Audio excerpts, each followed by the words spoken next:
Okay, give me some audio and we'll get it on the record.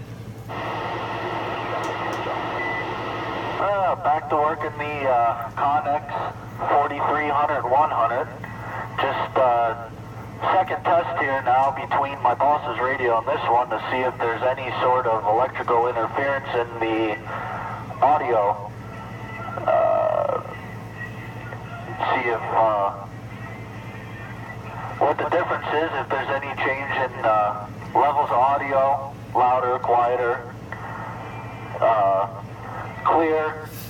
Just a comparison. Test. 1, 2. Test. C, D, F, E, Z, C, S. Yeah, sound very clear and loud. You're bringing in a tiny bit of your music. I guess you have your radio playing or something. There's a tiny hint of music playing in the background.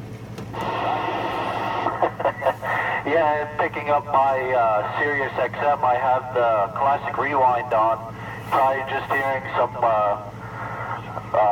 Eddie Money that was actually just on the radio playing that song, 2 Tickets to Paradise. Well, she's sounding good. Sounding real good. I don't hear the hum. Like I said, I'll upload the video to Screwy Tube and we'll go from there.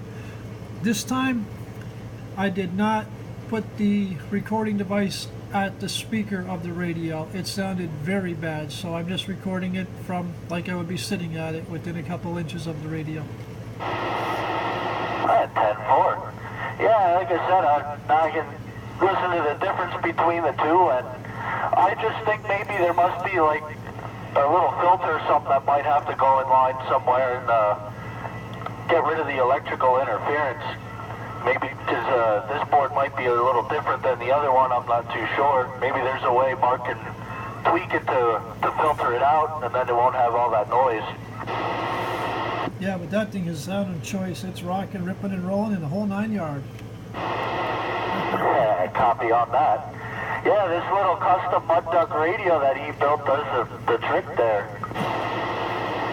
Yes, it does.